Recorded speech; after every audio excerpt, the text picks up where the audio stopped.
ناظرین، دنیا کی تاریخ میں جب بھی جنگیں لڑی گئیں، ان میں نہ صرف بلا دریغ قتل و غارت کیا گیا، بلکہ ان جنگوں میں وہ کام بھی کیے گئے جس سے تاریخ ہمیشہ شرماتی رہے گی۔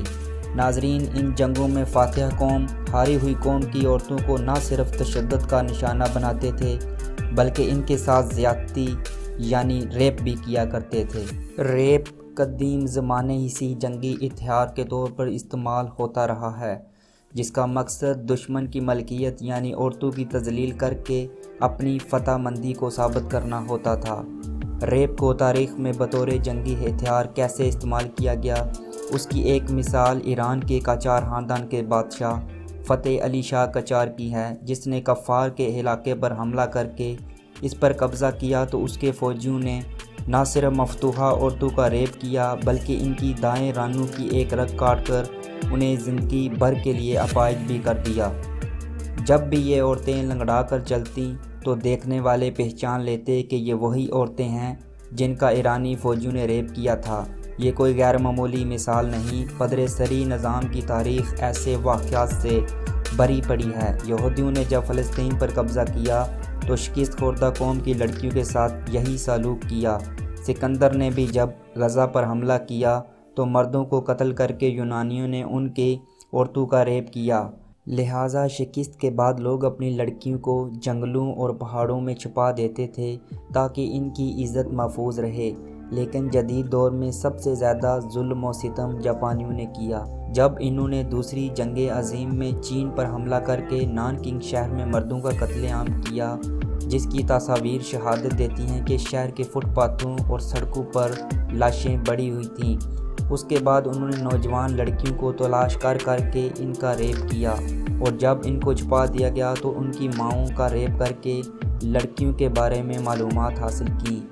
دوسری جنگ عظیم میں جاپانیوں نے جب کوریا پر قبضہ کیا تو وہاں سے بھی عورتوں کو بڑی تعداد کو اس پر مجبور کیا کہ وہ جاپانی فوجیوں کی جنسی ہوس کو پورا کریں۔ یہ عورتیں کمفرٹیبل وومن کہلائیں۔ جنگ کے خاتمے اور جاپان کی شکست کے بعد جب ان عورتوں نے اپنی درد بھری داستانیں سنائیں تو اندازہ ہوا کہ جاپانیوں نے کس قدر سفاکی کے ساتھ ان عورتوں کی زندگی کو تباہ کیا۔ اب تک ان میں سے جو خواتین زندہ ہیں وہ اب بھی مطالبہ کرتی ہیں کہ جاپانی حکومت ان پر ہونے والے ظلم کا معاوضہ ادا کرے۔ جاپان کے اس رویے سے یہ ثابت ہوتا ہے کہ ان کے نزدیک عورت کی حیثیت جنسی خواہشات پورا کرنے کے سوا اور کچھ نہیں تھی، اور مفتوحہ عورتوں کو اپنے مقاصد کے لیے استعمال کرنا ان کے لیے جائز تھا۔ اس سے یہ بھی اندازہ ہوتا ہے کہ خود جاپانی معاشرے میں عورت کا درجہ گرا ہوا تھا، اور یہی وہ ذہنیت تھی جس نے مفتوحہ عورتوں کے ریپ کو استعمال کیا۔ ریپ اور بھی کئی دردناک مثالیں ہیں، مثلاً دوسری جنگ عظیم میں جب جرمنی کی شکست کے بعد روسی فوجی وہاں گئے تو انہوں نے بھی اپنی فتح کے نتیجے میں جرمن عورتوں کا بطور انتقام ریپ کیا۔ بنگلہ دیش کی حکومت نے بھی نشاندہی کی کہ فوجی ایکشن کے بعد ان کی عورتوں کا بڑے پیمانے پر ریپ کیا گیا تھا، اور انہوں نے حاملہ ہونے کے بعد بچوں کو جنم بھی دیا۔ بنگلہ دیش کی حکومت نے یہ ثبوت باقاعدہ اعداد و شمار کے ساتھ پیش کیے ہیں۔ 1947 میں ہونے والے ہندو مسلم فسادات میں بھی عورتوں کی عزت محفوظ نہیں رہی۔ عورتوں کو اغوا کیا گیا اور ریپ بڑے وسیع پیمانے پر کیے گئے۔ تقسیم کے بعد ایک معاہدے کے تحت دونوں جانب سے اغوا شدہ عورتوں کا تبادلہ بھی ہوا۔ یہ ایک دردناک صورتحال تھی، کیونکہ واپس کرنے والے عورتوں کو ان کے خاندان والوں نے بھی بدنامی کے خوف سے بامشکل قبول کیا۔ اس سے اندازہ ہوتا ہے کہ معاشرے میں عورت کی حیثیت کس قدر نازک ہے اور پدر سری نظام کی روایات کس قدر مستحکم ہیں۔